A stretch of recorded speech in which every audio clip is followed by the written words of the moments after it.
What's up, everybody? Big Friday coming up here on Gojo and Golic. Diana Rossini told us yesterday that Trey Hendrickson was going to be the odd man out, and now he's been granted permission to seek a trade partner. Where does his best fit lie around the NFL? We'll digest two big breadcrumbs that might give us a clue, and one NFL team cleaning house on what was apparently the best roster that team had ever assembled. Why would this happen, and who the hell are we talking about anyway? And oh, by the way, Luka Doncic, LeBron James, another stellar game, an overtime comeback and a thriller. We will tell you the exact moment that the tide turned for a Lakers team that's saving the NBA. All that and more coming up on Gojo and Golic right now.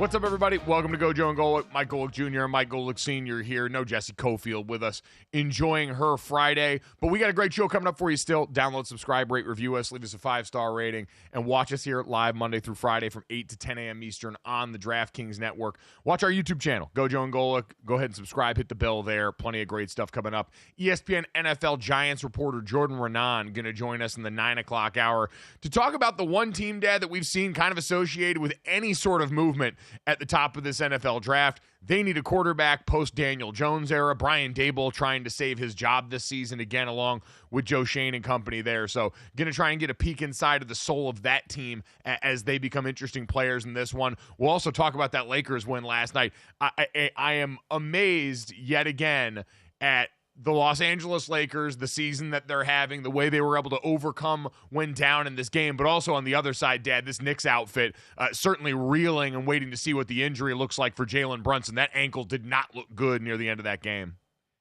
Yeah, he was absolutely taking control of that game, and I think he ended up with 39 points, and it was a weird sprain, too, that we'll get into. Not your normal roll your ankle. It was kind of a front roll after he was up in the air and came down, I think, on Austin Reeves' foot, and stayed in, shot a couple of free throws, and then walked directly to the locker room.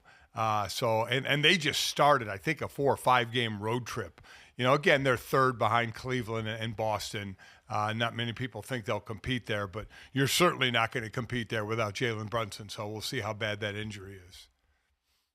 No, and it's already been a tough hill to climb, as we know. They're now 0-9 against the Cavaliers, Oklahoma City, Boston, and the Lakers. So you look at the top seeds in both conferences, and the Knicks just cannot crack through that group. They were able to exploit some things with the Lakers, and man, the Lakers right now, the hot button team, got a little bit of a future ESPN on ESPN crime with Charles Barkley and Kendrick Perkins going on after Charles stared down the barrel and called him out.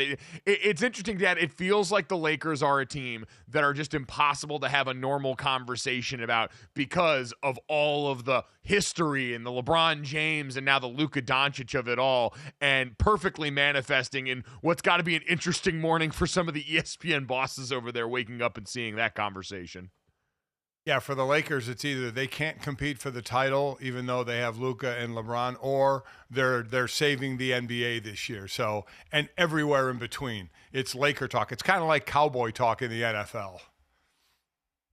Yes, no, very, very similar in terms of the effect this team has on people's brains. But we will sort through what's real from that game. And again, give you the moment that it all changed, because I think there was one very clear spot last night for the Los Angeles Lakers that gave them some momentum that they can ride into tomorrow. But speaking of momentum, Dad, momentum clearly stalled for the Cincinnati Bengals as we look at what's become a really exciting, interesting lead up to free agency in the NFL. A ton of movement, even if some of them are maybe past their best playing days, a lot of big recognizable names, all stuff that's good for business on the NFL front. Yesterday on the show, Diana Rossini, the lead NFL insider over at The Athletic, came on and told us, when talking about the Cincinnati Bengals, that as they're trying to get deals done and make Jamar Chase the highest paid non-quarterback in NFL history, trying to retain T. Higgins, even though teams are calling and reaching out, Trey Hendrickson felt like he was going to be the odd man out. Fast forward, and we get the report yesterday from ESPN NFL insider Adam Schefter that the Bengals have taken the rare step of granting all-pro defensive end Trey Hendrickson permission to seek a trade. Trey Hendrickson said, quote, "It's been an honor and a privilege to represent Cincinnati over the last 4 years.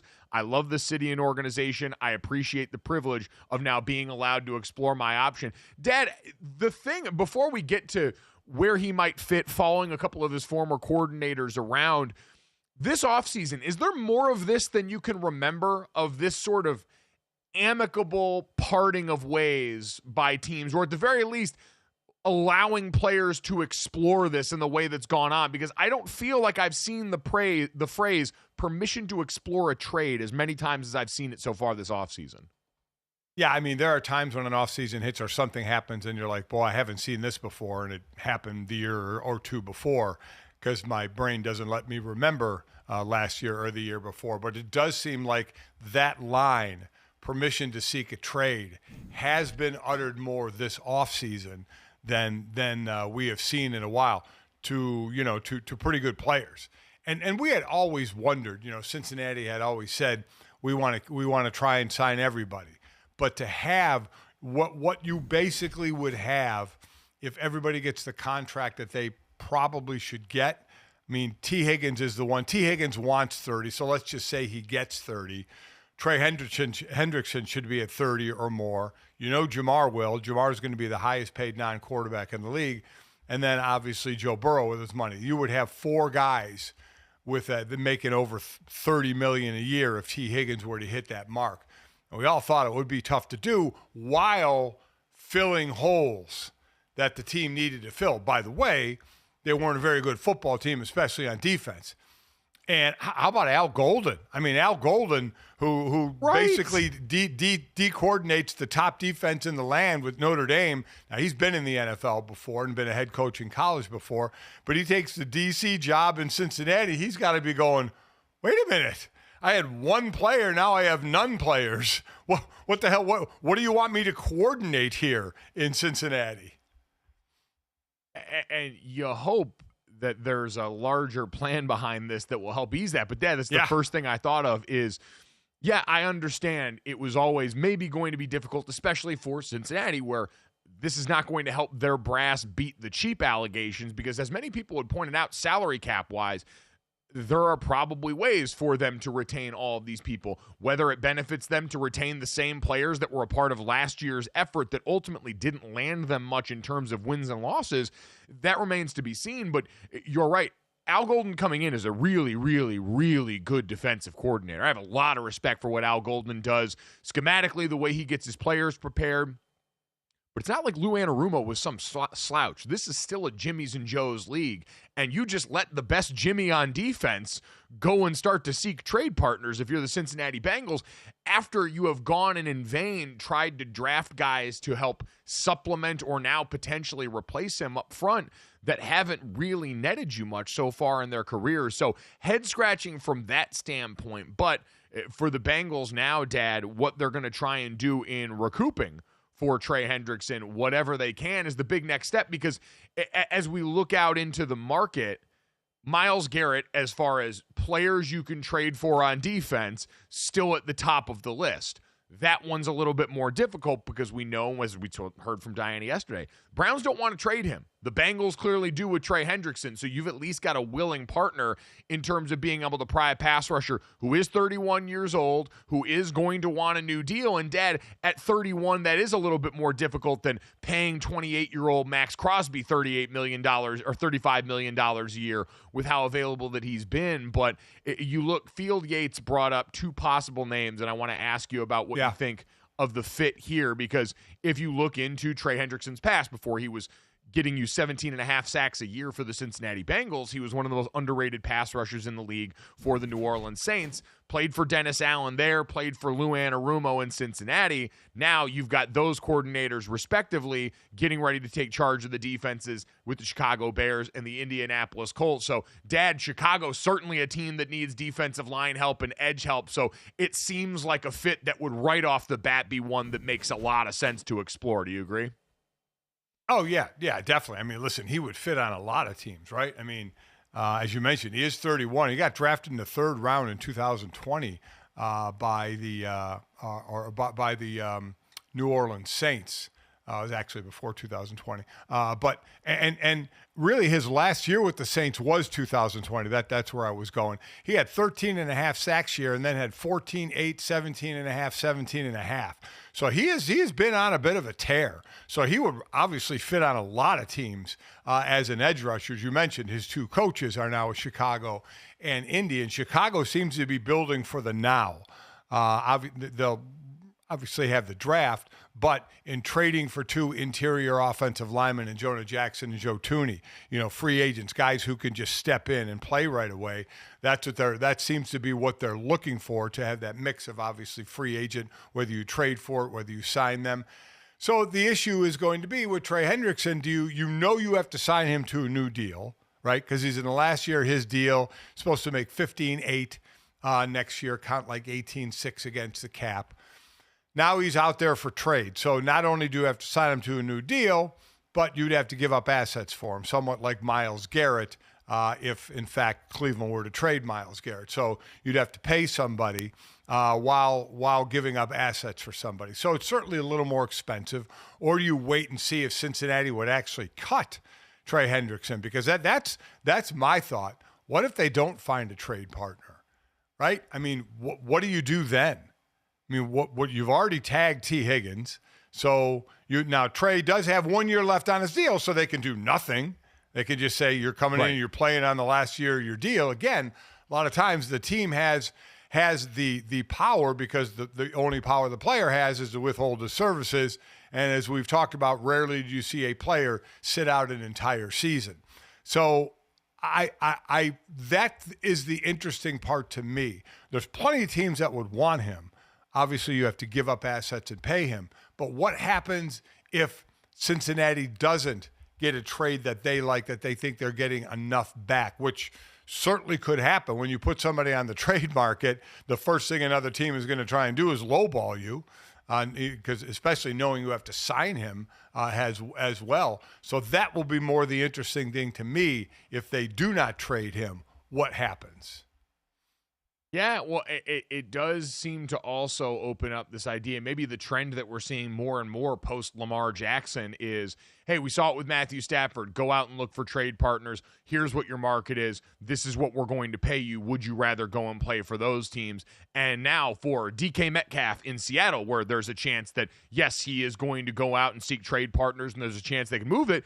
Everyone involved's also said there's also a chance, and John Snyder came out the other day and was talking, the GM for the Seahawks, saying there's also a chance that if we can't find an offer that's best for the team, that we have a really good football player still playing for us this next fall, and we'll be able to put this behind us, or maybe get an extension going for him based on the feedback that they get in the market. I think with some of these players that aren't necessarily at the top of whatever market. And Trey's production has certainly been there, but age makes that complicated in a way that it was not for Max Crosby. For a lot of these players, I do wonder if this is part of the trend of teams saying, we're going to go and use this as a means to make our contract negotiations a little bit easier, where we don't necessarily have to be the bad guy. It's you go out, you're going to get the feedback, we're going to get the information about what your market looks like, and then that gives us a better opportunity to negotiate here. The Bengals, unfortunately, and this is the difference between talking about them and then talking about a team like the Rams, Dad, is they don't get the benefit of the doubt for being able to do things the right way as a front office.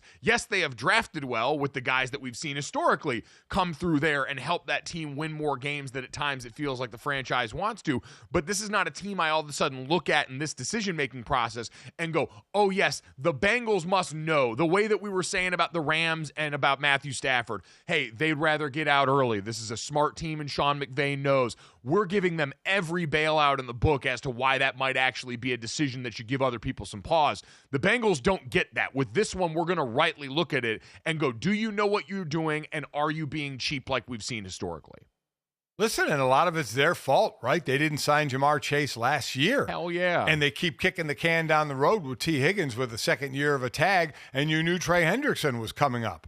So, I mean, you knew the players coming up. You basically knew the numbers out there, and you didn't take care of one of them, the most important one, quite honestly, of the three, of Jamar Chase. So you still have that to deal with. So, but I agree with you that it does seem to be a tool that team is using, and that's what we always find out. We've talked about this with the franchise tag, how the players loved it early on, but now it's used to the team's benefit. It's a tool which players hate, but the one thing, you almost can't. A player can't turn to a team and say, hey, what are you doing to me? You are letting them seek a trade. You are letting them go find their value, right?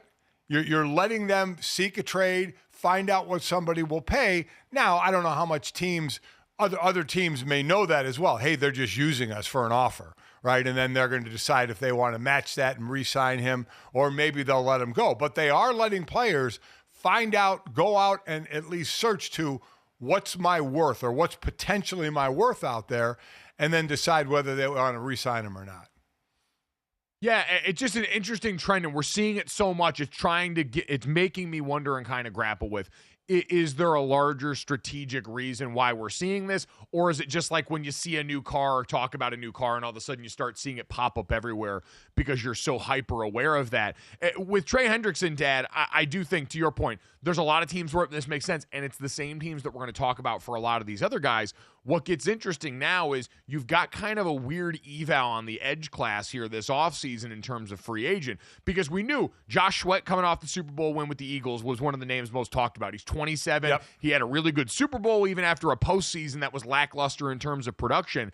And for the edge guys, besides that, then it's Khalil Mack and Joey Bosa. It's the guys that the Chargers just either in Khalil Mack's case came up on free agency, or in the case of Joey Bosa got released. And then you throw in, hey, well, Myles Garrett wants out of Cleveland, but they don't want to let him go. Now Trey Hendrickson's been given permission to seek a trade partner. Like, it's a real inexact science, because the rest of those guys you're going to be able to go and get for comparatively less. They are a little bit further down the pipeline. In Josh Sweat's case, he's younger, probably going to cost you a little bit more than maybe his production's worth right now. And so a guy like Trey Hendrickson, Dad, I do think is absolutely, with the familiarity of those two teams specifically, for Indianapolis and definitely Chicago, you want to start with a bucket getter and a sure thing. And with Trey, you're going to re-sign him to a new deal. What that looks like remains to be seen, but you can smooth out that cap number in the early going and still have money to spend elsewhere if you're a team like Chicago, while getting a much-needed infusion of, Dad, just sure production. What you read statistically about Trey Hendrickson's sack production, and maybe at some point it topples off as he gets closer to his mid-30s. But, man, 17.5 in back-to-back years seems like a pretty good bet that this next season's still going to look like double-digit sacks, considering he was doing it in a place in Cincinnati where he was the obvious answer to everyone's question of where do we start our game planning protection-wise up front. So does it make a team steer away from Josh Sweat? Who's more wanted? You trade and give up assets for Trey Hendrickson, pay him at 31 years old, or you pay a free agent where you're not giving up any assets and a 27-year-old Josh Sweat? That is going to be the question at Gojo and Golic on Twitter. Would you rather have Trey Hendrickson right now, but costing you a little bit more, both up front and maybe around the contract, or a young Josh Sweat in the timeline that goes with the two? My mind probably says it's different with different teams, but that may also be the case for DK Metcalf. Coming up next, we'll take a look at him and a couple other free agents looking around the NFL for their new homes next on Gojo and Golic.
Make no mistake, this is the best team assembled by the Jacksonville Jaguars ever. Those were the words of Shad Khan a mere year and change ago. The best players, the best coaches, but most importantly, let's prove it by winning. Narrator's voice. They did not prove it by winning.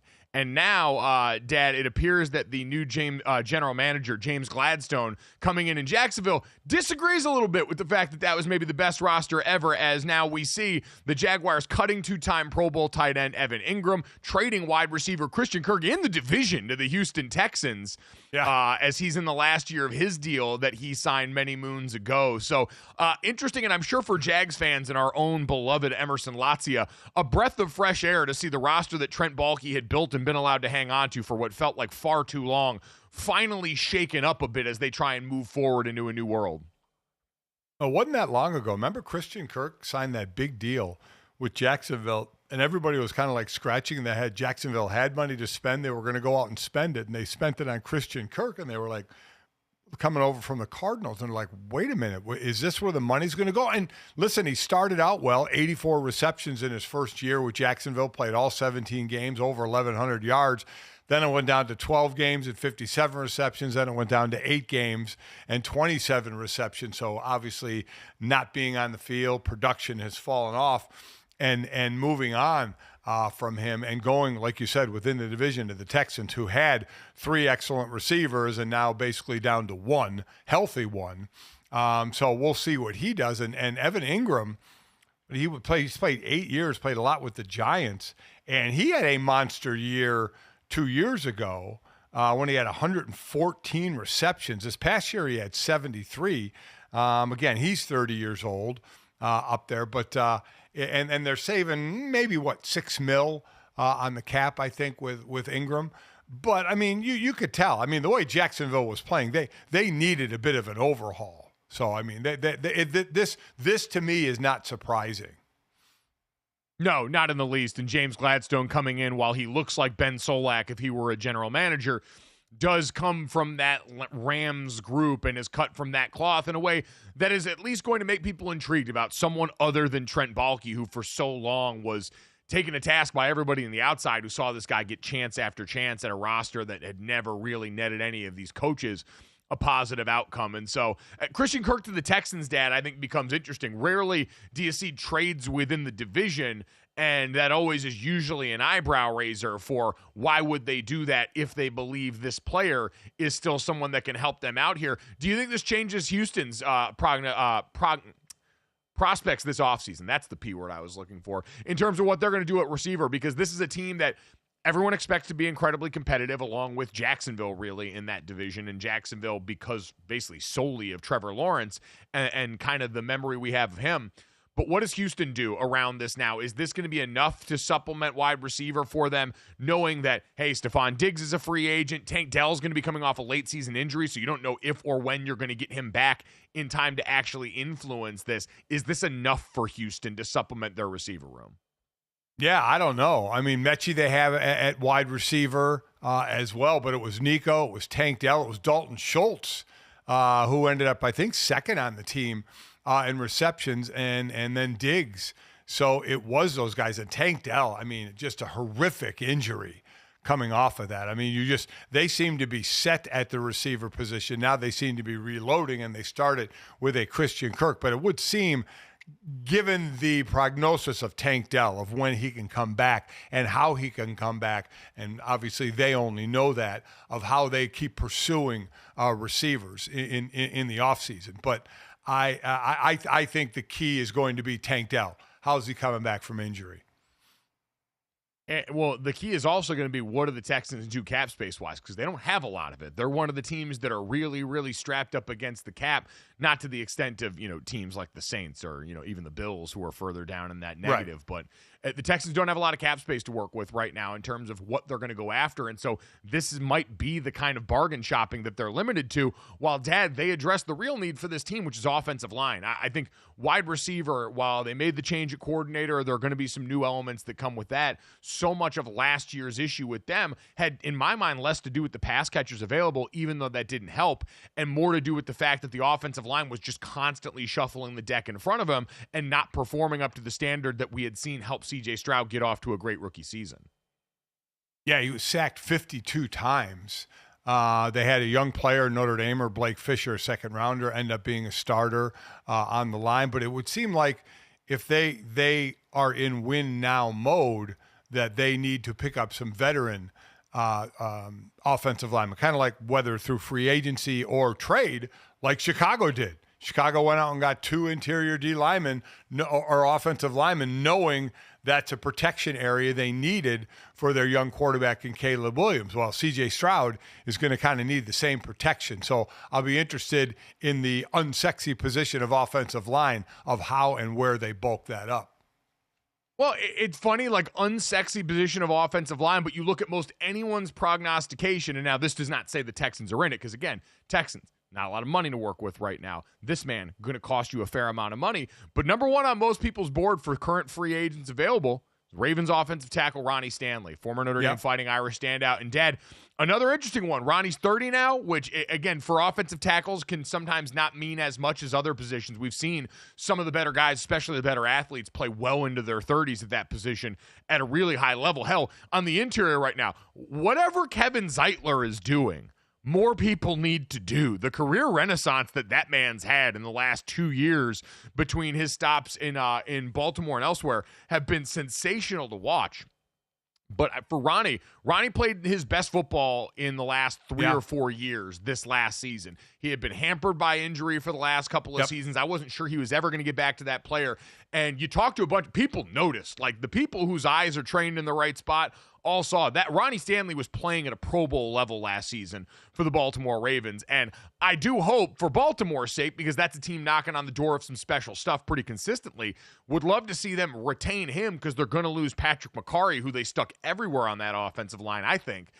So Ronnie Stanley, the belle of the ball this offseason in terms of teams looking for protection, and we've already seen Chicago hunt that relentlessly. We know Kansas City, Dad, in desperate need of some help at tackle, and now they're letting Joe Tooney go. There's some people that think Kingsley Suamataia might move into guard, the guy that played left tackle, to start as a rookie last year out of BYU. And so where does that leave you at that left tackle spot that really was the issue for them all year long? Pie in the sky would be, man, could you go out and swing and get a guy like a Ronnie Stanley? But that's going to be the high-end hope. Outside of that, then we're talking about a much lesser market for offensive line help, and that's kind of the issue for Houston right now, is based on where you're priced. I don't know how many answers there are there besides maybe just settle on a group more consistently and hope that injury doesn't take hold. Yeah, outside of being an unbelievable offer to Ronnie Stanley by another team, I see him still being in Baltimore. Like you said, they're losing McCary, who was the Swiss Army knife, and he was the one who filled in for Stanley when Stanley was nicked up the last couple of years. Didn't have to do it for Ronnie this year, but McCary was definitely a Swiss Army knife guy, and they lose him, you kind of lose that rotation guy. So depending, I guess, obviously, you look at the cost of what other teams offer, but it seems like the Ravens, if they want to obviously keep up the running game as well, would kind of need to sign back Ronnie Stanley. And he did have a monster year when he needed to have a monster year, because if it was another year like the couple of previous years, he probably would have been, done, either done or, just kind of picking up scraps of a contract. But he's going to be in line, even though he's 30, for a pretty nice deal. Yeah, so he's earned it, and I'm super thrilled for Ronnie the person, and certainly for the player in that regard as well. But Dad, I guess zooming back out here, big picture, because again, talking about what the Jacksonville Jaguars are doing, they're just one team that's kind of in that big rebuild mode right now, but don't have, I think, as much at this point. Let me look at their cap situation here. Yeah, the Jags in a decent cap situation, a decent amount of money to spend this offseason.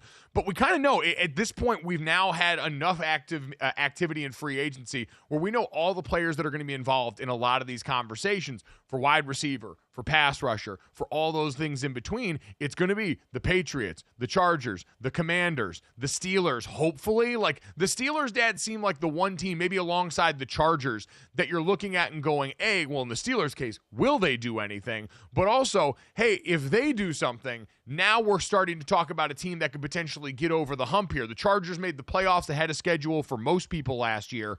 They got to get rid of the two pass rushers they retained after last season. They need receiver help. They need edge help, but they've got a ton of money to spend to go and solve that problem. And so how many of these guys become potential solutions there?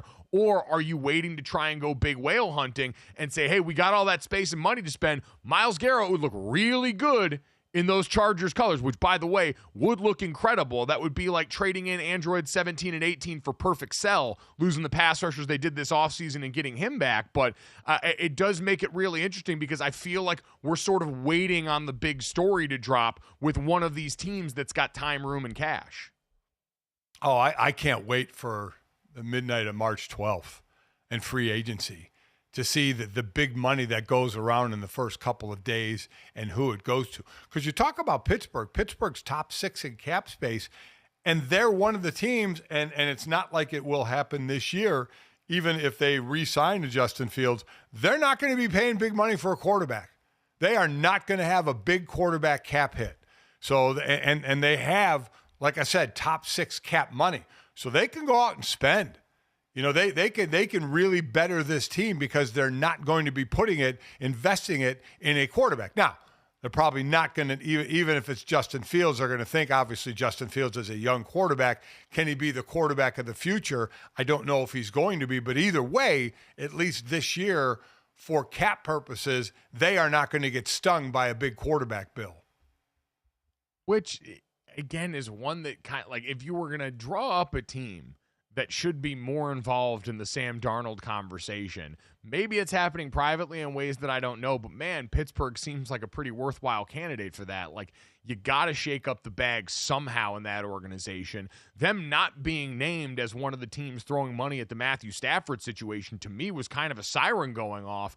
And I don't know. Again, at this point, based on the way that Pittsburgh has handled the quarterback position, Dad, I can't say that there's some sort of valor in this restraint. I can't say that, oh, yes, this is good strategy because they know Sam Darnold hasn't been the same elsewhere. Like, no, Mike Tomlin talks all the time about the value of coaching and what he believes is the mission there with guys that are talented. Sam Darnold last year was a testament to that talent in the right circumstance could still produce you a pretty incredible result. And so I'm surprised with all the cap space they have and with no readily draftable answer in sight that wouldn't be a bigger emphasis point for them, at least externally, that we wouldn't have heard more about that because of what a necessity it is.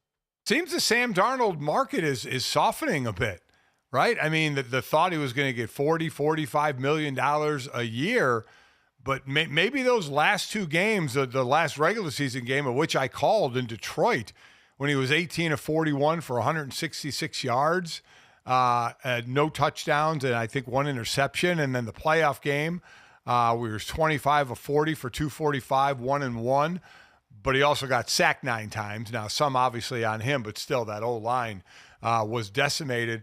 You just wonder if those 2 games, which were big games, is kind of making teams hesitate. I don't know. I wonder if his best shot is going to be go back to Minnesota on a shorter term deal. I don't know. That one is going to be really interesting on the first day of free agency. It would really amaze me, given the just total dearth of quarterback prospects, both in this draft and in this offseason, that he would wind up back there. What a great situation it would be as an insurance policy for the Vikings, who did manage to win 14 games with this guy. He did throw 35 touchdowns last year. All that stuff, kind of the goal for most anybody that's going to go out there and perform, but it still seems so strange. And I understand there's Minnesota people ready to move on from him too, right? That saw what they saw in those last couple games, did the same thing we're talking about here. Punt and said, hey, we drafted J.J. McCarthy for a reason. Why wait any longer than tomorrow to start the future that we believe can be there? But, man, Kevin O'Connell and these coaches have all been around long enough to know you're never guaranteed what happened last year, especially when all of a sudden you get a little bit of continuity and then you immediately start to mix up the bag yet again. Coming up next, speaking of the bag, money coming out in Oregon and more mock talk as we take a look at one of the most exciting prospects in years. Next on Gojo and Golic.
Before we get to a little college football talk, one man in a very new and exciting position already making some noise in the world of college football. Dad, this from Mary Kay Cabot over at Cleveland.com. Jimmy Haslam told Myles Garrett to talk to Browns general manager Andrew Berry when Garrett asked to meet with Haslam amid his trade request, a source told Cleveland.com. Tom Pelissero reporting this first as well, that apparently Myles Garrett had tried to meet with the owner and he had said, nah, I'm good. So seems like everything's going really well in Cleveland, and this is going to be a very healthy, normal discourse throughout this offseason in his trade request. Wow. I mean, again, it's going to come down to how disgruntled will Myles Garrett be. If Cleveland is firmly planting their flag and saying, we're not trading you, then it falls on Myles Garrett. What does Myles Garrett do? His only recourse, the player's only recourse, is to withhold services. Does he do that? Does he? Does he do that for minicamp, off-season program, which means nothing? Does he do it for training camp? That starts to get a little iffy when you start to miss time preparing for the season. And then mainly if something isn't done, would he do it for the regular season? That's what it comes down to. And certainly you don't want to have a disgruntled player, especially if it's your best player. But that's what's going to happen. Myles Garrett is going to meet with Barry. He's going to try and explain his side of it. Which, and again, it sounds like Andrew Barry is going to. If you're the owner, though, why aren't you taking this meeting? To me, that's nonsensical. The best player on your team, far and away. Why are you not at least sitting down and trying to make this somewhat amenable? Like, you've got an example, by the way, of this going on in a way that seems much more piecemeal out in Seattle with the Seahawks. John Schneider came out yesterday, and all he did, amidst the situation with DK Metcalf, that could argue is similar in tone and tenor, right, of what they want. DK Metcalf believes he is worth X. The organization believes he is worth Y. DK would like to go explore that elsewhere. Very similar to Myles Garrett. Both players want to be traded out of their current circumstance, and both continue elsewhere. John Schneider and the Seattle Seahawks have done nothing but laud DK Metcalf for what a professional he is and how great these negotiations have been, and how if he ends up coming back here, we're going to put this all behind us, and we've had great conversations with him. And if you're the Browns, you won't take a meeting with the best player in your franchise right now. It just seems like a strange way to go about this, and why a franchise that has been bad for so long likely continues to stay bad. Speaks to ownership. It speaks to ownership and the Haslams and what kind of owners they are. That doesn't shock me. And the one difference of DK Metcalf and Myles Garrett is if they offer DK enough money, he'll come back. He wants a new deal. Myles Garrett said, I'm not concerned about money. I just want out because I don't think this team is going to win. So is Andrew Barry going to try and talk to Myles Garrett about what we're doing and how we're building and stick with us? Or is it just going to be talking to a stone wall and saying, no, I want out? Either way, and you're right, but it doesn't shock me with the Haslams at all. But again, the bottom line is going to come down to if the Browns are firm in their stance, then it's completely on Myles Garrett. It's absolutely on Myles Garrett. What does he do?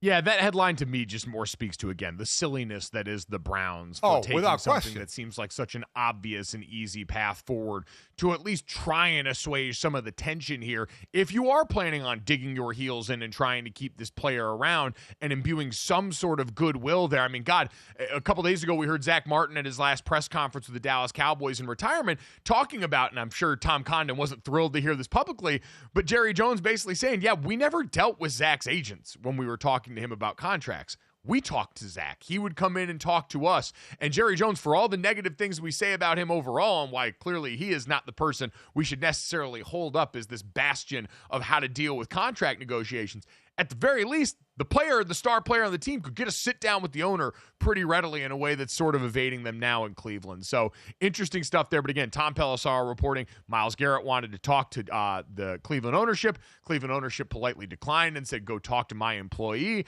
And everything seems to be going great there. There has to be days like this, Dad, where as chaotic as it is, maybe Bill Belichick kind of enjoying himself right now in Chapel Hill. He's getting ready to start spring football. And I did think about this the other day, reading a headline about Bill Belichick, who is saying all the normal things about how it's going to be up to players to buy in, the same things you hear every time a new coach takes over at every school ever, world without end, amen. Bill Belichick gets to hit folks in the spring now, and that's got to be a ton of fun for him and a guy who the NFLPA took away so much of that contact, both in the offseason, regular season, and preseason from him. Now he gets to hit these guys in spring football while everyone else is saying, yeah, we're going to do away with the spring game. Doesn't necessarily help us. We don't want to get guys hurt. Bill Belichick's like, nah, we're going to pop some pads, and y'all are going to like this. So he is clearly exploring the new space here in college football right now. Yeah, treating it like an NFL mini camp is what he's doing. And in his first couple of practices in spring, you always wonder how a new head coach in a situation is going to deal with getting to know players. Well, they're wearing numberless, nameless jerseys, right? So basically, he doesn't know who they are. He's just watching people play and basing it off their play and not getting caught up in the name or the number. So it's interesting in the start. He says, hey, it's up to the players to work. If they don't want to work, they can go somewhere else. It is going to be very interesting. Again, the draw of Bill Belichick as the GOAT NFL coach, being coached by him in college, you just wonder, with players of today and the ability to move, how much do they take? How much do they take if things are somewhat out of the norm, if there's more hitting than normal, if they don't feel they're getting a fair shot? Because Bill. Bill is all about results. And if the player's doesn't feel he's getting a fair shot, or they're working too hard, or for whatever reason, and a player wants to bail, that's going to be the biggest thing Bill has to deal with. Because while college is more like the NFL, where college isn't like the NFL, or is, I shouldn't even say more progressive than the NFL, because it's not. It's actually worse. These players are free agents every single year. Every single year they can move. Every single year. So it's again, an older coach dealing with a younger group of players. How do you deal with them? It's got to be interesting, though, as a player, knowing that you've got Bill Belichick, and I get maybe that doesn't mean as much to players of today who were born a little later in the Patriots dynasty, but you still know the reputation. It's impossible to be a football person and not. And so there is part of it that's like, I'm getting coached by the guy that hand in hand with Tom Brady dominated the NFL for close to a decade and a half, 2 decades. There is a fair amount of pressure of like, hey, maybe if this doesn't work, this is a little more me than him. We'll wait to see if it's a perfect copy-paste in the college game. But in general, that's one of those feelings that comes up. By the way, the numbers thing, for anyone unfamiliar, that was a long-time Patriots trope with Bill Belichick as well, one of the only NFL teams to do something like that. So bringing that to college football, where, I don't know, Dad, we're in an interesting time for Bill Belichick to be entering the college football space in terms of talking about the quality of coaching, because we have graduated so many of the best names over recent years. We have lost guys like Jim Harbaugh to the NFL. And as you sit here now and look at, like, in terms of winning percentage of active college coaches, Ryan Day sits on the mountaintop and he's the current national champion, even though even people within his own fan base may have disputed the coaching chops as recently as checks note November of this last year. And he's followed closely on that list by Dan Lanning at Oregon, who just got a big new payday out there, has become one of the highest coaches in college football as they wisely extend him. And then Kirby Smart, Curt Cignetti, Dabo Swinney. It doesn't feel like, Dad, at least right now, college football has that same ready supply of faces of the game in coaching that we had for so many years. Like Kirby Smart, probably pound for pound the best going right now. I would say Dan Lanning pretty close behind that in terms of consistent program building, recruiting, all of the things required of you here. And Ryan Day, by nature of accomplishment, has certainly put himself in that vein. But it just, to me, doesn't feel as necessarily ironclad as it did years ago, where it was, hey, in the beginning of the college football playoff era, it was Dabo Swinney and Nick Saban every year locking horns at the top of the sport, and then we would sort it after that. Yeah, because they had the tenure there. They were the longest tenured at their places. You have to throw Steve Sarkisian in to that group now, don't you? At Texas and what he is doing. But yeah, I'm with you. It just doesn't feel as full from a college coaching standpoint of names. I think Kirby Smart is the first name, because it is amazing. Ryan Day, I will still say this. If it was a 4-team playoff, Ohio State would not have made the playoffs, and would Ryan Day even be the coach at Ohio State today? because he lost so many times to Michigan. He would not have been in the playoffs to win the championship. Would he still be the coach? And we're putting him as one of the better coaches, and he deserves that because his record is fantastic, his winning record. But it's amazing the timing of the 12 team he got in, and they obviously played the best of any team in winning the championship. So it is interesting. I think Kirby Smart's still probably near the top of that, given the fact that people can say all they want about Ryan Day and what a great job he did, but I'll still say the home base, had questions about him after he lost to Michigan yet again. Well, and for Ryan Day now, the question this year is going to be, what's the response look like after a championship where you lost both your coordinators? Like, you lost two really good coordinators this offseason in Jim Knowles and Chip Kelly, who went to the NFL.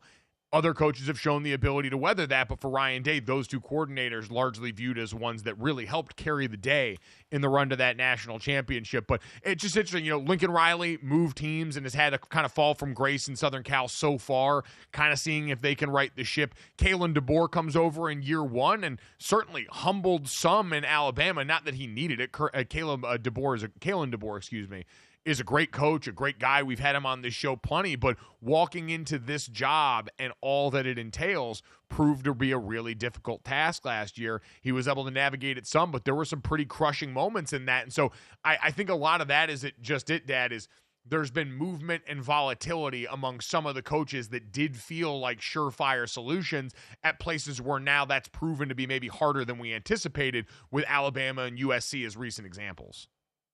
I still think one of the interesting ones is Dabo Swinney, because all the coaches that we talk to, we inevitably ask them about the portal and NIL and how they have had to adapt their coaching styles and strengths to the portal and NIL.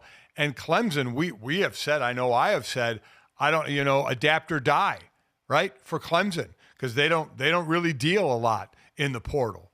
And they obviously have to deal with NIL, but they don't deal a lot in the portal. They're kind of fighting it along the way, yet they still made the playoffs, ended up, obviously losing and finishing up the final poll, I think was 14th. But Dabo, does he continue to kind of fight the changes and do it his way? And if he does, how does that look on the field? Yeah, and it's hard. It's impossible to argue with the results. Dabo's a great college football coach. As the leader of the program in terms of navigating it into the future, that may be the area that starts to fall short. We'll see. But it's impossible to argue what he's been able to do at that program there. It can be frustrating at times. We can feel like he's intentionally playing with an arm behind his back. But as soon as he went through and won the ACC again this year, you could just feel, and he could deservedly take the victory lap for what they have built in so long. And that Dabo likes to continue to tout that place as one that is a culture built on player development. And that is admirable in the modern game, where we do see so much of it. Like, I go back and forth on this all the time, Dad, because Dabo can be frustrating for a lot of reasons. But this idea of loyalty to the coaches on your staff and wanting to largely promote internally, loyalty to the players that you recruit out of high school that you want to see through all of it, those feel like relics of a bygone time and things that we actually miss about the game, parts of the process that we appreciate. And it's not to say that he's perfect. There's plenty of areas where he's fallen short and that I've been critical of, but sometimes that thing that we go to as a criticism for him not using those tools, it's not a binary. There's a happy medium that he could and should strike, I think, to get the best out of what college football allows you to do from a roster building standpoint. But quality of coaching really can't be called into question in terms of the on-field stuff. And, I mean, what was a big question mark going into last year for them? Their quarterback, Cabe Klubnik, who ended up throwing 36 touchdowns and 6 interceptions. And now that's going to be a strength. He's back. It's going to be a strength of the team. What was a question mark coming into last year will be a strength coming into this year. Speaking of question marks at quarterback, coming up next, we will talk to ESPN Giants reporter Jordan Raanaan about what they do at the top of the first round. Could the Giants really trade up for the first pick? Next on Gojo and Golic.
Welcome back to Gojo and Golic. Plenty of fireworks in the NBA as the old guys making a real comeback, especially post-trade deadline.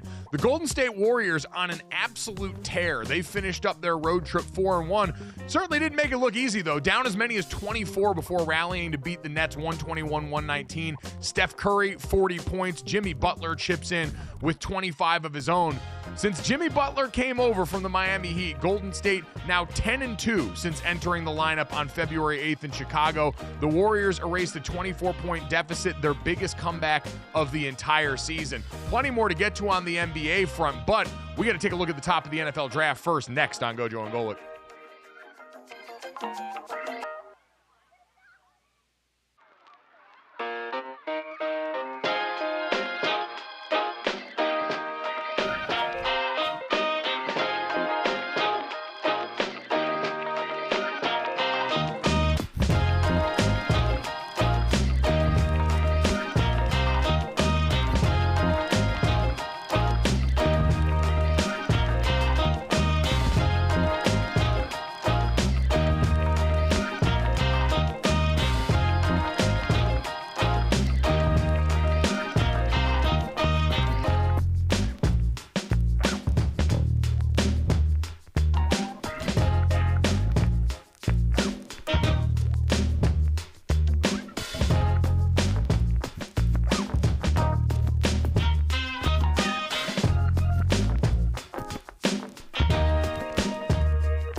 right, welcome back to Gojo and Golic. Mike Golic Jr. and Mike Golic Sr. here for hour number 2. We'll get into all the consternation surrounding Laker Nation in just a little bit. But in the meantime, we've talked a lot of NFL free agency, NFL draft, and now a team becoming steadily the most interesting, maybe because of the potential move to number 1, becomes the New York Giants. So for more on that, Jordan RAANAN, kind enough to join us, ESPN NFL Nation reporter covering the Giants and doing a phenomenal job. And I guess, Jordan, we haven't really talked to someone representing the Giants in a little while since everything's happened at the end of the season with Saquon Barkley. Like, is that still a nerve ending that's being touched as he gets awarded with the contract coming off the Super Bowl and everything else for the team that watched him walk out the door last offseason?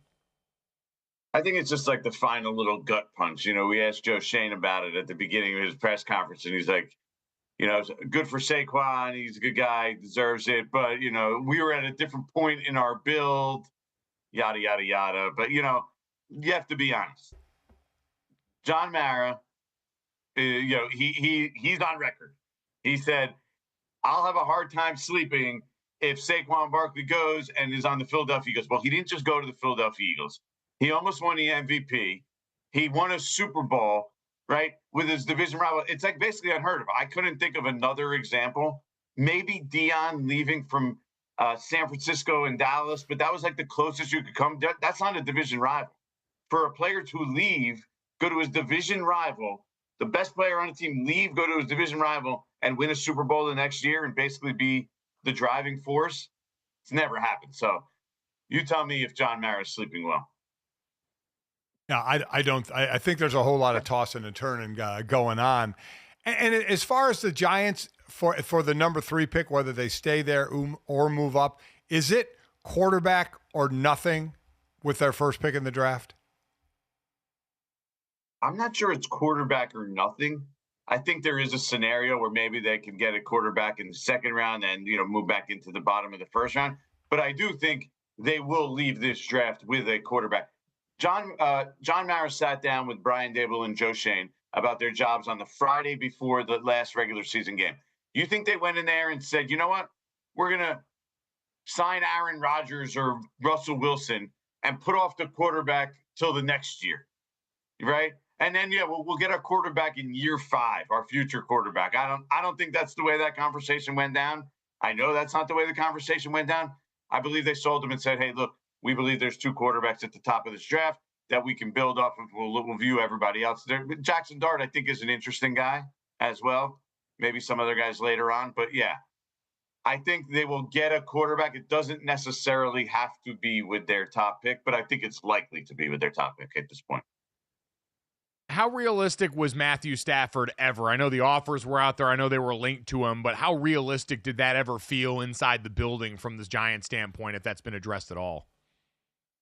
Very. I mean, it hasn't been addressed because that was going on, like mostly after Joe Shane talked. But look, they always knew in the back of their mind, from talking to people, they always seem to have the feeling in the back of their mind that, you know, it might not work out. But at the same time, there were times throughout the process where they're like, wow, we actually might get Matthew Stafford here. Like, we're offering $50 plus million a season. Like, you don't offer a guy $50 million a season and, you know, do it half-heartedly, right? You're in, you're fully in. They're just saying, what are our quarterback options to win now and build for the future? Number one option, the best option, if they can get him, which ultimately they couldn't, was Matthew Stafford. So, yeah, they went hard after Matthew Stafford. And I think it was like Wednesday or Thursday of last week where there was a time where the Giants actually thought they were probably going to get Matthew Stafford. Then that changed and turned into Vegas and the Rams, and ultimately it turned into he's not going anywhere. So if the Giants are to move from 3 to 1, what's the currency that they would have to give up to go to 1? Well, they're not going to give up. I do not believe they're trying not to give up their future first-round picks. So it's probably multiple day 2 picks, whether it's this year or next year, whatever it may be. And a lot of people are like, if you're trading at a number 1, you got to get multiple number 1 picks. But we have to realize not all first-round picks are created equal, right? Because the Giants have the number 3 pick overall, which is extremely valuable. And especially in this draft, if quarterbacks go 1-2, Tennessee can get whoever they wanted to get in just by moving down 2 spots. So whatever they get on top of that is almost just, that's just extra currency that they didn't have before, and they're getting the best player in the draft that's a non-quarterback. Even if they just have Travis Hunter or Abdul Carter pegged as the 2 best players, right? And only one quarterback's taken in the first 2 picks. Still, they'll be able to get one of those guys as long as they move down to 3. So yeah, it'll probably be multiple picks, but I think the Giants are going to try to keep their first round pick next year out of it, and their second round pick this year likely would be involved, which is pick number 34, which is almost like another first rounder. It's the second pick of the second round, so it's pretty close. They do have valuable assets to offer, namely number 3. I think it's a lot more feasible to see the Giants making that trade, and the Giants that are looking up to make that move. But if they have pick number 3, and then you have, like, let's say the Jets or the Raiders at 6 and 7, there's a big difference there, because the player that the Titans can get at 6 and 7 is different than the player you can get at 3. Certainly, it's a great point, especially, like you said, if quarterbacks go 1 and 2 off the board. But the reason then you'd be trading up if you're the Giants, knowing that Tennessee, hey, may or may not actually be in the quarterback conversation here, is if you one higher than the other. Has Cam Ward really separated himself in your mind in the conversation for the number 1 quarterback in this class? I think he has. I think when you were at the combine and you're talking to people, it was Cam Ward and everybody else. There's a lot of questions about Shedeur Sanders, and I'm talking from a football standpoint in regards to, you're talking to personnel executives and they're saying, well, what does he really do that's special, right? He has a okay arm. He's not the greatest athlete in the world. Like, he's a good football player, but do we see that ceiling where we could say, oh, that guy's going to be a star? He doesn't have the skills and traits to be that kind of guy in most people's eyes, from what I talk to. So I do think there is a significant gap between Cam Ward and Shedeur Sanders as we move forward here in the draft process. And you're seeing that now. What are the needs of the Giants? Sorry.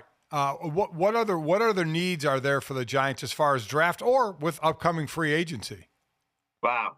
We got all day here? What do you got? I mean, they went 3 and 14. So you obviously got a lot of needs. Look, they're going to sign a guard in free agency. They're going to pay a decent amount for a right guard in free agency. Now they're going to have 4 pretty well compensated veteran offensive linemen to try and get that right finally. They need a CB1 in the worst way possible. They tried to put Deonte Banks there last year, first round pick 2 years ago. That was an utter disaster. They cannot go down that road again. They need defensive line depth in the worst way possible. You say the Giants' defensive front should be one of the best in the league, but they only had like a rotation of 4 or 5 last year. And Mike, you know how that goes. Like, you need like 7 to 10 basically in that rotation. They were so short. Go look how bad they were against the run. As a result, they couldn't stop the run. It's 2 years in a row now running in that regard. They need another weapon.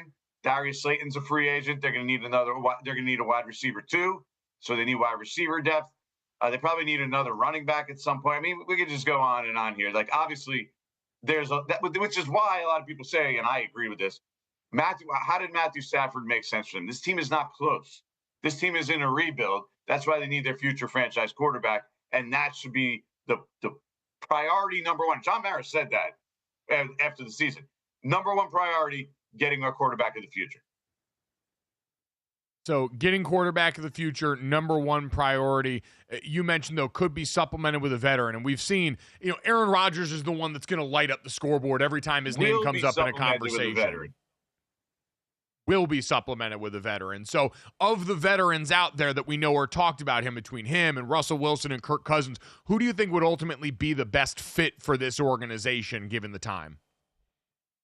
Well, I mean, Kirk Cousins, if he gets free, is, by the way, I'm not saying the fit is the best, but he is a very desirable option for every team because he has that contract offset. So you're talking about playing for the minimum, $1.5 million. That's a very enticing piece for any general manager. Say, hey, you know what? We could have our starting quarterback potentially for $1.5 million. So you could start there. If he becomes free, I believe the Giants would at least look into that option. Kirk Cousins then would have his choice, and a lot of people connect him to Kevin Stefanski. That was his former coach. It makes a lot of sense. So getting Kirk Cousins there probably isn't a realistic option. And then Sam Darnold, also probably the best option out there right now. But again, Sam Darnold was in a great situation in Minnesota. Does he want to leave? Is that the way for him to go? He might be out of what the range of the Giants might be willing to pay, although I'm not sure his market is what most people expected. But again, so now we're down to, all right, they want a veteran. They want someone who can mentor the new young quarterback, whoever it may be, whether it be the first pick, third pick, beginning of the second round, whatever it is. Now you're down to Aaron Rodgers and Russell Wilson. Now, if you ask me, and I think the Giants believe this, the best option right now is Aaron Rodgers. He's still probably the better player at this point in his career than is Russell Wilson. And at the same time, whatever we want to say about Aaron Rodgers, for the most part, the locker room likes him. He's good with that. He could serve as a mentor. Like, things worked out pretty well with Jordan Love there in Green Bay. The handoff there, Jordan Love stepped in and is a pretty good quarterback. So I think Aaron Rodgers is probably the best fit because he's the best option. The options aren't great. That's the problem here.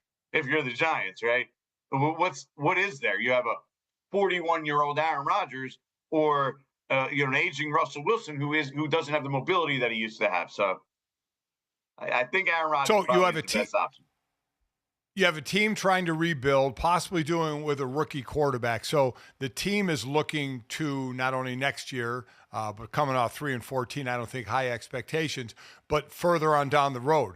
How about Brian Daboll? What kind of leash does he have? Yeah, that's the interesting part here is John Mara essentially put them on the hot seat while keeping them at the same time, which is why they're making a move from Matthew Stafford. Even though we could sit here from a distance, and say, I don't know how much that makes sense for this organization, but they're under pressure to succeed now. And so they're trying to straddle the line. We're talking about Brian Daboll and Joe Schoen. They're trying to straddle the line and say, well, we need to compete now while rebuilding. We can't go 3-14 again. We have to at least be competitive. Matthew Stafford could get us to 8-9 wins. We think that the quarterback will cure a lot of our woes. So, yeah, I think Brian Daboll is definitely under a lot of pressure here. He knows it, and that's why you see the Giants. Okay, I'll say this. A few months ago, I don't think the Giants would have gone after Aaron Rodgers. They would have said, you know what? We don't want to bring that. That's a lot of baggage that comes with him. Just by him stepping in the building, it brings a lot of attention, the national media, the storylines, the narratives. But because we need to win now, it's our best option. That's probably the way I think that this is going to head. Certainly a different kind of pressure that creates, and one that it can go either way. See Matt Eberflus and the Chicago Bears, even with the number one pick that most people were excited about in that draft, that situation became untenable pretty quickly. So New York trying to hopefully go oppo on that one for a much better 2025 season. Jordan, we appreciate the time, man. We know it's going to be a busy rest of the offseason and lead up to the draft for the Giants, and so excited to see what comes out of this, and hopefully talk to you again soon, all right? You got it, guys. Thanks for having me, man. Thanks, Jordan.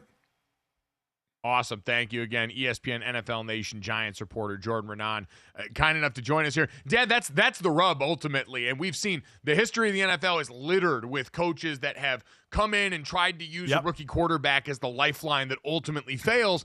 And then from the franchise perspective, you've got a rookie quarterback that, like we've seen with a lot of these guys recently, gets multiple voices in his ear very early in his career in a way that sets a pretty terrible foundation. That's exactly right. It's like Schoen and Daboll are tasked with building a team for the future, a future they may not be around for, right? Because the fuse is lit on how hot a seat is for a player or for a coach, especially bringing in a young player. And you're right, multiple voices the first couple of years of their tenure is not always a great thing. Speaking of lit futures, coming up next, one trade at the deadline has sparked an incredible present and future for the Lakers, and maybe an incredible future first take matchup. Next on Gojo and Golic.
I think it's Steven Godfrey over at Split Zone Duo that routinely reminds everyone that everything is pro wrestling if you look hard enough. And, man, the NBA certainly seems like it's getting its fair share of that right now. Charles Barkley popping off at Kendrick Perkins. Kendrick Perkins claiming the Lakers are saving the NBA season. And while you can debate the merits of that argument, Dad, the Lakers are on a tear right now that certainly warrants a lot of attention. They continue to go and win now that Luka Doncic has joined this team. And last night, a massive comeback at home against the New York Knicks that ultimately nets them an overtime win. There's no denying that this team has become competitive quicker and more consistently than I think a lot of people expected, given the massive loss in the middle of that team in Anthony Davis. While saying save the NBA season might be a little far, I mean, what they did, the Lakers are already a draw. The Lakers with LeBron James magnify that. And now one of the greatest trades, or biggest trades in NBA history happened and put a true superstar, young superstar on the Lakers. And, oh, by the way, it's worked to the tune of their second in the conference. Now, a lot of people don't think they can compete with OKC, but the bottom line is they have moved up to second in the conference. They are on an absolute tear with one of the greatest players of all time in LeBron and one of the greatest current players in Luka. Doing it with really out a big man. AD is gone. So it's kind of must-view TV. What's made it that way is their competitiveness. It'd be something if they were hanging around the sixth slot or in the play-in slot and they were playing mediocre basketball and the thought was Luka is the future of the Lakers post LeBron, but they're hitting it. I mean, they're doing what Nico Harrison thought the Mavericks would do coming off the finals appearance last year. You have Kyrie and you have add AD to it. We have a big man. Now we're going to move up in the West to it completely just being obliterated and falling apart. And here's the Lakers just shining through. 8 straight wins for the Los Angeles Lakers, to your point, as Nico Harrison further turns into a corn cob and fades back into the distance. LeBron and Luka both go for 30-plus last night. Luka Doncic, 32 points, 12 assists, 7 rebounds. LeBron, 31 points, 12 rebounds, 8 assists. And, Dad, it's so jarring to watch now because during this point of LeBron's Lakers tenure, we had so associated him with being the point forward outside of the teams that he had been on, especially recently with Kyrie Irving in Cleveland, where having a guy like that as the capable, proven distributor had so far gone by the wayside. And to now see someone throwing LeBron James LeBron James quality passes the way that Luka Doncic does as another guy that can orchestrate. It seems to have really injected a shot of youth into LeBron James, seeing the way he runs in the open court, seeing the way he knocked down some big shots from three last night in the fourth quarter and in overtime. It's just so fascinating to watch a version of LeBron James unlocked that we haven't gotten to see nearly as much during this Lakers tenure. And because of his postseason medal, and oh, by the way, because of the way that JJ Redick has clearly gotten the messaging to this team, like he said, it's about effort. Winning in this league requires very little other than that on a night in, night out basis. To get that kind of buy-in already in the regular season from a team and from a leader in LeBron whose aspirations have decidedly always been postseason, I do think speaks to a lot to a coach that's going to be ready for the moment when it gets to the postseason. I mean, the versatility of LeBron from bringing the ball up to creating his own shot to now at times getting lobs from Luka or open shots because Luka is drawing the defense in. I mean, what it's making this team do is hustle more. So instead of Austin Reeves bringing it down or LeBron just kind of dribbling it slow down, Luka's got the ball, and it's like one of those situations. It's like when you have a great quarterback in the NFL. You want to run your routes well, knowing that if you do that, the quarterback is going to find you. If you're precise with your routes, if you're open a little bit, he's going to find you, and he's going to keep drilling it to you. And you also better have your head on a swivel because you don't know where Luka's going to pass the ball. You know, dude is incredible in driving and dishing, but guys are hustling down to find their spots. Gabe Vincent coming off the bench, you know, playing 22 minutes, having 12 points, 4 of 4 from three-point land. That's what you're paid to do. And when you get the open look, you have to knock it down. But you do get guys hustling. I'm telling you, that analogy from the NFL, when you have a great quarterback, run a great route, get open, he's going to find you. Get down the court, get in position for Luka to find you, and he's normally going to find you. Well, it's why in basketball you hear people all the time talk about, hey, when you got a big that's running and try and reward him with that for that effort, knowing how difficult it is. But for everyone to see, hey, if I put myself in that position, this guy is not only going to effort-wise find me, but is so capable, is so gifted, has the vision and the ability to get that done. You get that instant gratification. You get that reward and positive feedback. And so, yeah, and even for a team that already had an all-time great and a Hall of Famer on it, I mean, everyone in the Lakers already got to wake up every day and play with LeBron James. But even LeBron understands what Luka affords them, what Luka affords him, and the way that they have acquiesced and made him a part of that early on, the way that they've been able to adjust defensively. Anthony Davis was an all-NBA defensive performer. Luka Doncic is not. Spoiler alert. And yet J.J. Redick and this group have been able to adjust pretty quickly. Now, we know, Dad, and that's why I want to kind of make sure I don't overstate on the other side. Hey, we know the postseason is different. I think I heard Amin El-Hassan on the Le Batard show talking about this the other day. You go from game planning being something that's sort of thrown together haphazardly, that happens on the fly, to once you get to a postseason series, every waking moment for everyone inside that building is dedicated towards game planning these guys. And you saw it with the Knicks last night. Jalen Brunson and the Knicks were able to go and hit the Lakers often, early where it hurts. The Lakers were down 20-plus points in this game because Jackson Hayes on the interior doth not a great interior defense make. And so Jalen Brunson able to get into the middle there. Karl Anthony Towns able to go be effective. Him and Mitchell, like all these guys able to go in and attack them in the middle is why the Lakers were down big in this game. But the fact that going all the way back to that first shot heard around the world against Nikola Jokic and the Denver Nuggets up until now is the Lakers have figured out a way to offset that in a way that will be interesting to see how they start to retrofit that to each matchup in these series in the postseason. And obviously they got it, hitting their threes. That's an NBA understatement nowadays because they were down, 10 with just about 7 minutes to go in the fourth quarter.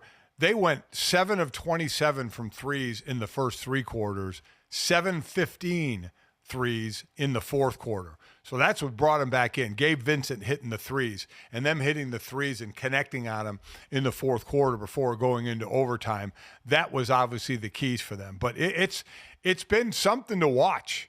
It really has. I mean, how Luka started out slow integrating into the team, but he is certainly hitting his stride. This team is hitting its stride. Can't say the same thing for the Knicks against better teams, and now they have an injury to deal with. But boy, oh boy, the Lakers are fun to watch. My favorite thing about the entire thing with Luka Doncic, too, is now how much bandwidth gets spent on finding pictures of Luka in a Lakers uniform where he looks really skinny. Yeah. Because that's all everyone wants to point out. It's like when James Harden back in the day, the fat suit stuff, where all of the conversation coming out of Dallas, again, really ill-advised, dumb PR from them and trying to slander Luka as much as they did on the way out. But now, Luka, big win for him is everyone's looking for all his best angles to go and show them up. So you're going to get the best Getty Images photos of you humanly possible. He's got the LA tan. It's different out here, man. You go, my DMV picture as a 35-year-old is the best one I've taken in my life because the lighting all hits different out here. So, Luka, enjoy the spoils of that for you on this side. By the way, Dad, you want to know what the real turning point was for the Lakers last night? It wasn't anything to do with what happened on the court with the team. At halftime, they had one of those shots for $100,000, and a fan banked it in to win $100,000 at halftime, lit the arena up, and from there on, it was on and popping. So a big jackpot shot at halftime. That's why, while ownership may not always love those promotions and money coming out there, it lit up the arena, and I'd be remiss if I did not give credit to where it was due. To watch someone go out there at halftime and nail that bucket, always going to be inherent juice for the stadium.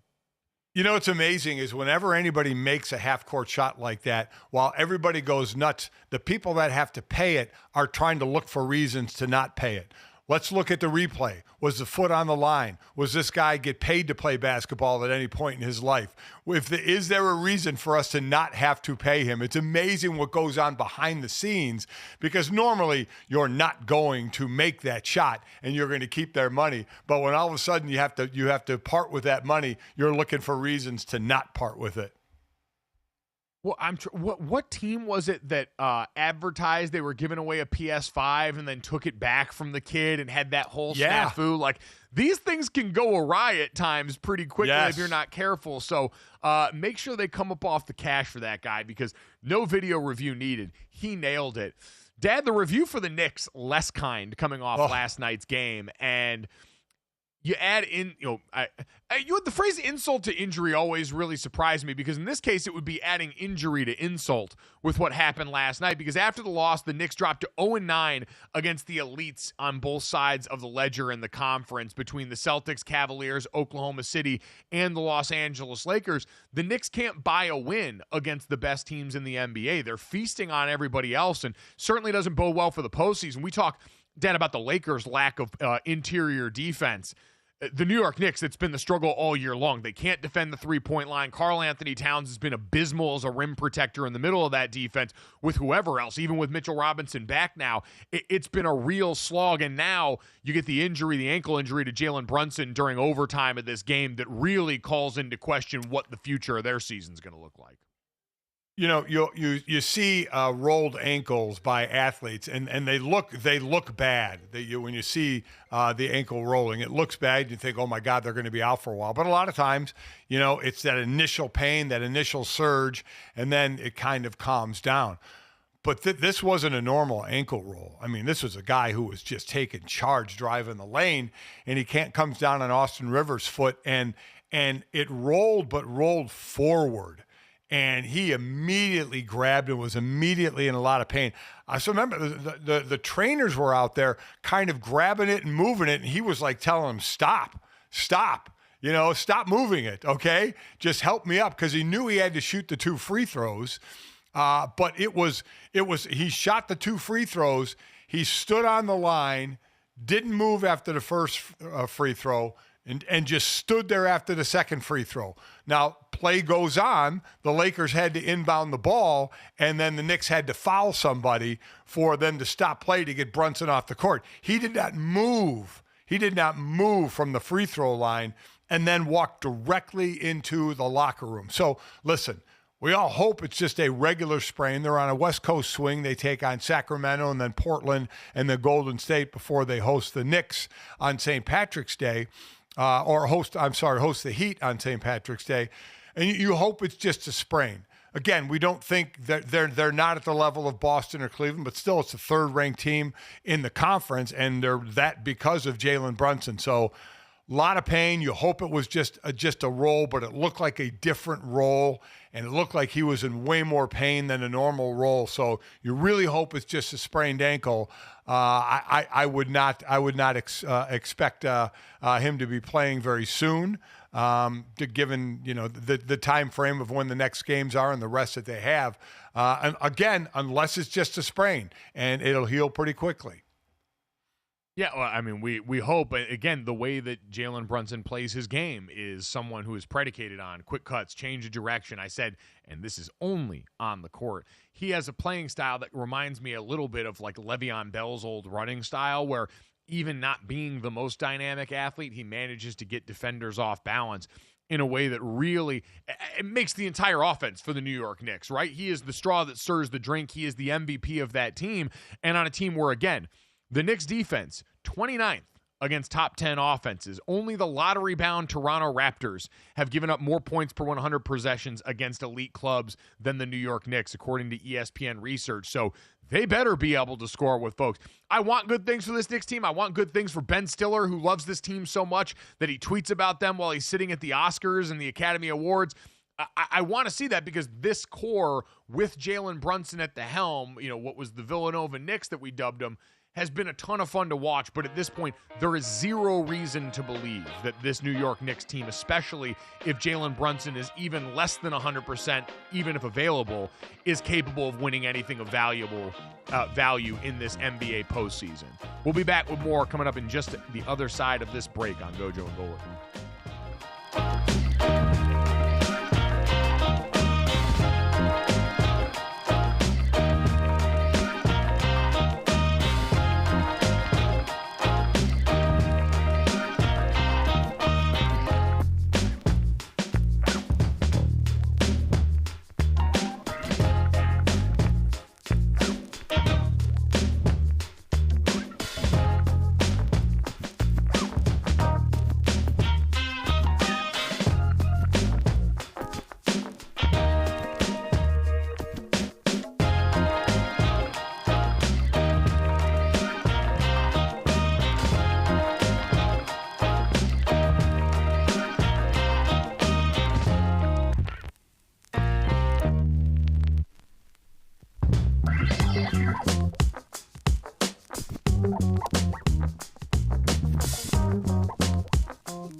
So no shortage of fireworks around the NBA yesterday.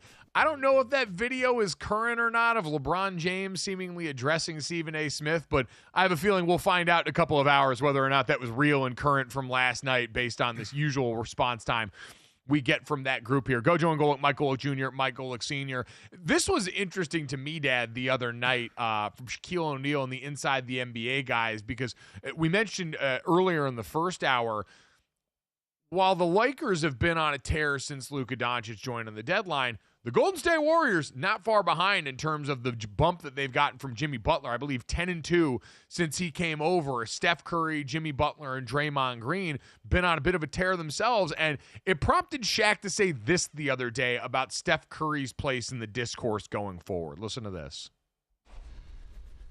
As the supreme leader of the Big Man Alliance, I demand you fans to start putting Steph Curry in that greatest of all time conversation. Just start putting them in the conversation. So the conversation of Jordan, Mike, LeBron, Kobe, LeBron, start putting Steph in that conversation. I demand it. Why does the Big Man Alliance need to say something? Because I am the supreme leader and my voice counts. And I'm saying, listen, I played against Mike, played with Kobe, played against and with LeBron. They're all great. But at some point, we're going to have to put Steph Curry in that category. Dad, it's interesting in that him bringing up the Big Man Alliance did make me think back to another version of this conversation when I was doing First and Last at ESPN with Robin Lundberg in the early morning hours. Robin used to always bring up Tim Duncan, someone we would slot in the conversation and say, greatest power forward of all time, and move along. And Robin would always point out, that's sort of unfairly excludes Tim Duncan from a conversation around best bigs of all time that he had earned a place in. Spent a lot of the later years of his career playing in the 5 spot, and certainly always felt akin to that even if he was technically slotted into the 4 before we were doing the full positionless NBA thing.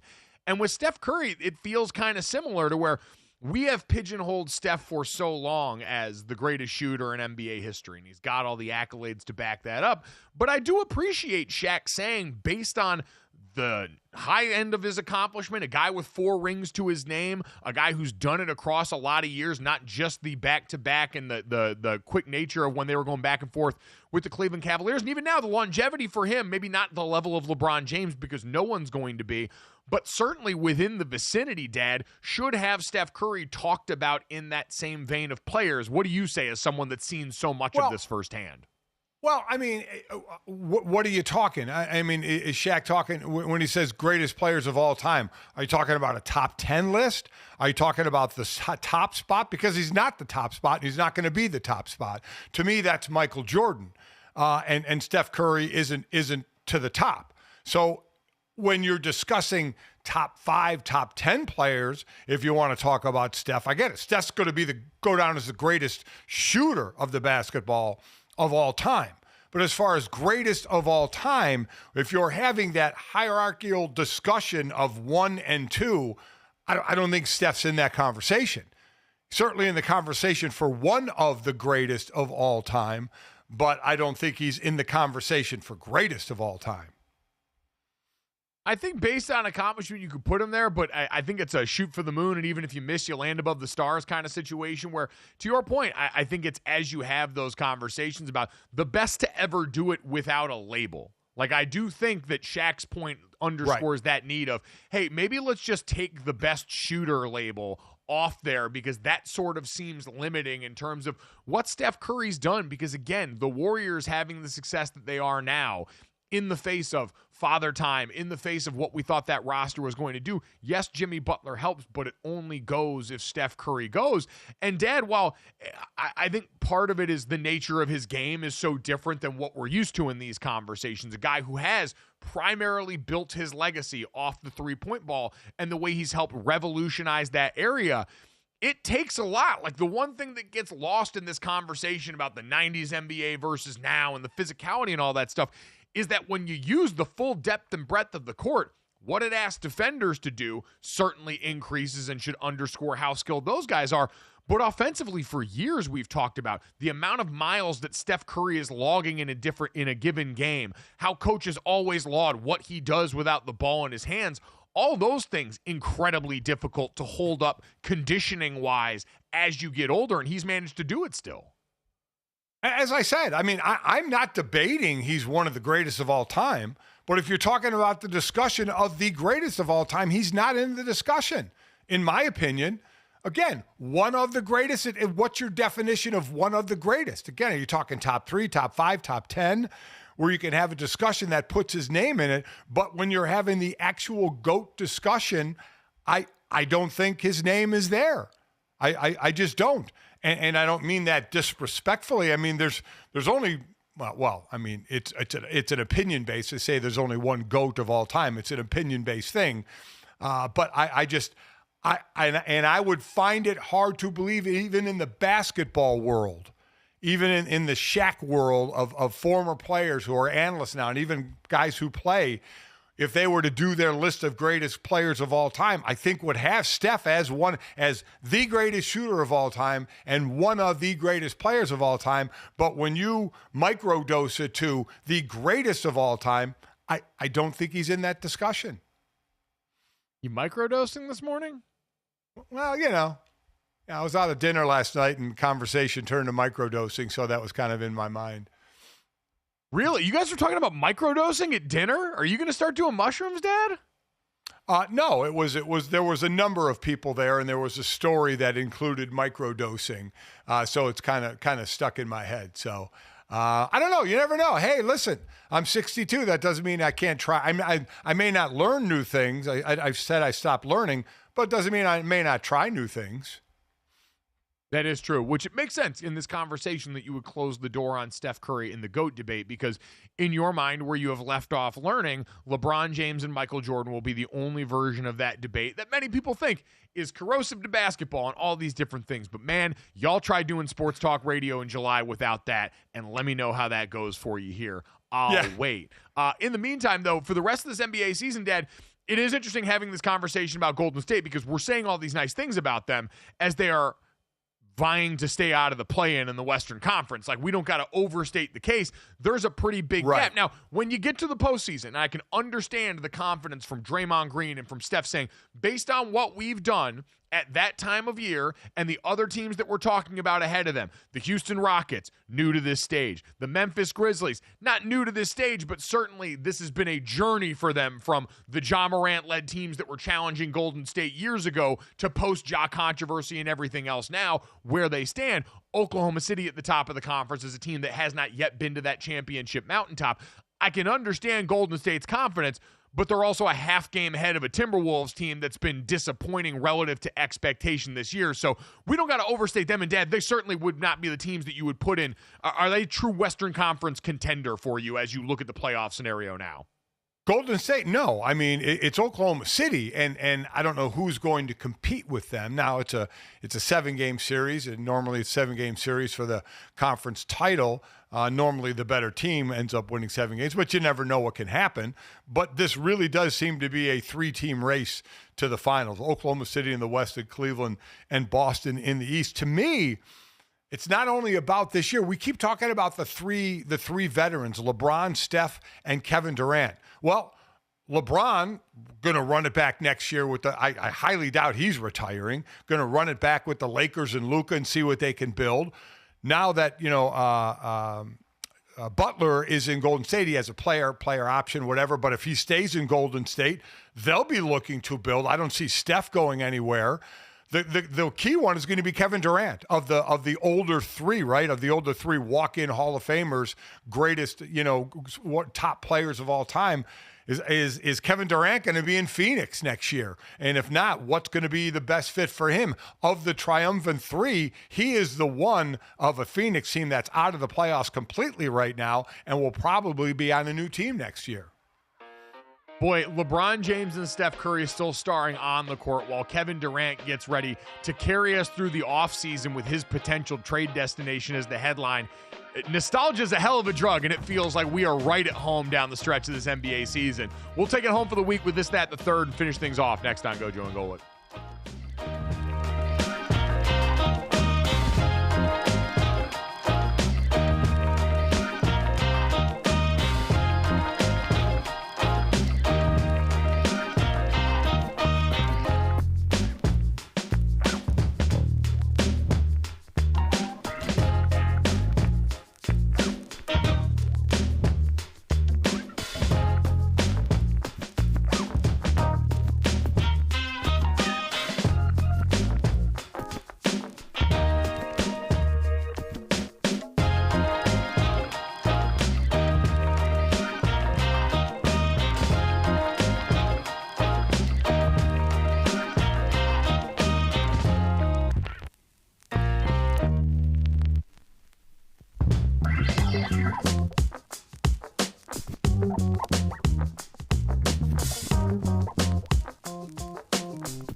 All right, let's wrap up the week. It's this, that, and the third. 3 quick stories to send you off blissfully into the weekend.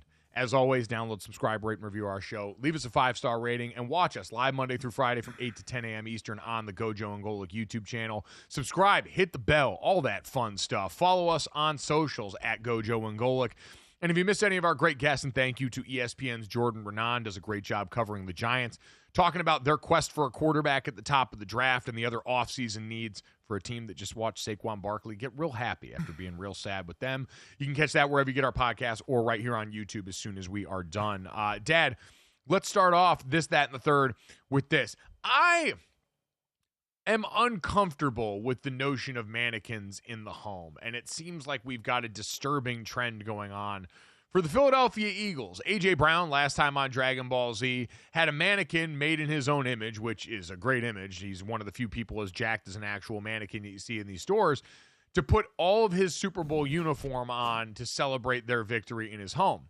Well, now Isaiah Rodgers from the Philadelphia Eagles has also gotten a mannequin to keep his game-worn Super Bowl jersey on in the home. He's got all of his gear on there, by the way. Every square inch of this mannequin is covered in the exact outfit that he wore in the Super Bowl. But, Deb, what I appreciate more than anything is the fact that Isaiah Rodgers also didn't want to fake the funk. He knew he couldn't buy the same size mannequin that A.J. Brown had on, and so he got a mannequin that was actually pretty loyal to form here, and I, for one, appreciate that discipline and that honesty with himself in this process. So the mannequin thing is starting to freak me out a little bit, given our buddy Jason Fitz, who has a whole room full of mannequins and breaks them out and dresses them up for Halloween, which is just scary as hell. I mean, it's just to have a room full of mannequins to walk in and see them looking at you would just freak me out. Here's my fear, because you just said it, starting a trend. Do you think this may start a trend, not for a Super Bowl winning uniform to be on a mannequin, but players now trade jerseys more than ever. And you see rooms full of dens or whatever, or man caves or whatever for players, full of framed jerseys. Do jerseys start to come out of the frames and put on mannequins? And now you have a room of mannequins with different jerseys, from your jersey to players you traded jerseys with. So now you have like a starting 11 mannequins in your den. Now, room obviously would be an issue here. It's easier to put something on a wall, a few jerseys. But could you possibly start a trend of mannequin wearing jerseys? Jersey wearing mannequins. Yeah. Yeah, well, that's got to be tough, though, because then do the mannequins get priority over the wall space? Is there more honor if you're one of the friends' jerseys who are put on a mannequin as opposed to being on the wall? And all of a sudden, if you come over to kick it and you see that, how do you take that? Yeah, no, I hope it doesn't go down that path, Dad, because like you said, a group of mannequins, as someone that really enjoys the Silent Hill movies, harkens me back to that in a way I am deeply uncomfortable with. Yeah. Because again, like we said when this came up with A.J. Brown, and maybe Isaiah Rodgers, because the mannequin's smaller here is less so, but there's nothing worse than coming into a room and cutting on the lights, and for that split second, even though you know it's your house, you're always going to be a bit startled by thinking there's someone in the room when it's just a mannequin hanging out over in the corner. So, again, just not a huge fan of this trend here. Hope it goes by the wayside, but the Eagles seem really addicted to mannequins. This, by the way, also seems like the setup for one of those videos where someone goes and puts on the stuff and stands in place of the mannequin and scares people on camera. So arm yourself with that knowledge. Speaking of knowledge, Dad, let's get to that. Adrian Wojnarowski, the last time we talked about it on the show, had gone on and been selling old heirlooms from his storied career as an NBA newsbreaker to try and help benefit St. Bonaventure, the program that he called home as a collegiate and now as the general manager there. We now have price tags on his former cell phones that he used to break various bits of news. So he went on, it was an auction website called putabounty.com. The phone used to break the Kawhi Leonard and Paul George trade to the Clippers was sold for $5,000. That seemed to be the high watermark.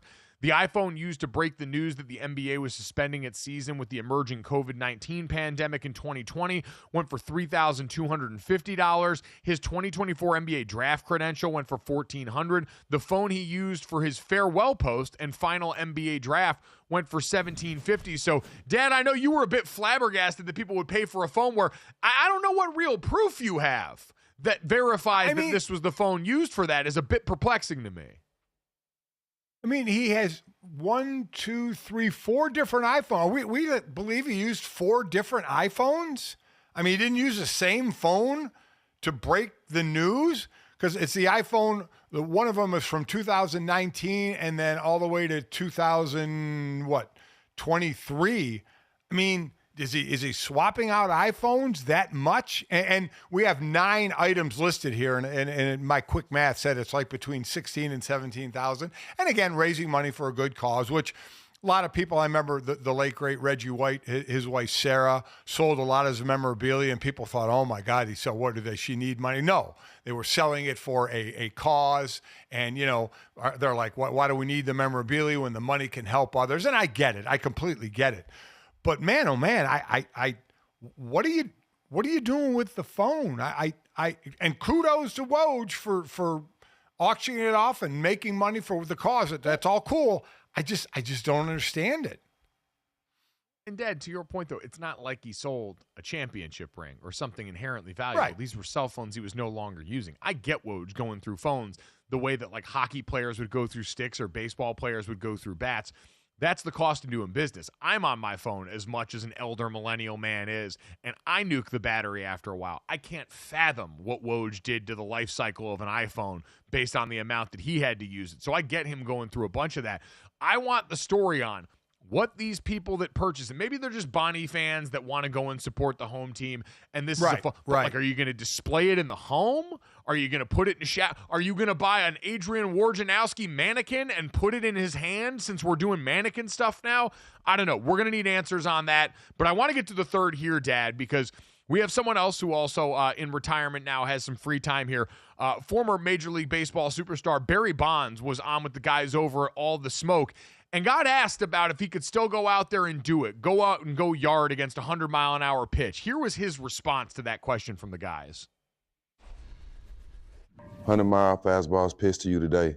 You hitting any of them out? 100? That's easy. Right now, today. I don't care how hard you throw a baseball. They gone. There ain't no way you can throw a baseball 6 so I can't just do like this. If there's a catcher behind home plate that sits like this with a glove, and you throw 100 miles down, he just go like this, boom, boom. All I did was change this object to a bat. Boom. boom, I ain't got to change nothing. I just changed the object. Right now. Now, if you're asking me to do something spectacular, that would take time for my body to get used to it at 60. But just going up there. But to go up there and hit it, like I don't care how hard you throw it. Yeah. As long as I can see it, I hit it. Yeah, Dan, I believe him. I believe every word of it. Oh, A, he looks great for 60. And B, I absolutely believe him. I mean, without question, I believe, because he even qualified it and said, listen, if you're asking me to do something spectacular, that would take a while. He didn't say he couldn't do something spectacular. He just said that would take a while to get his body, back in form. That's the supreme confidence of one of the greatest to ever do it, right? But I absolutely believe that he could still hit could get around on a 100-mile-an-hour fastball. I don't doubt that one bit. I would lay money today if they had DraftKings odds on a 100-mile-an-hour fastball, one at bat for Bonds to get a hit. I would say he would get a hit.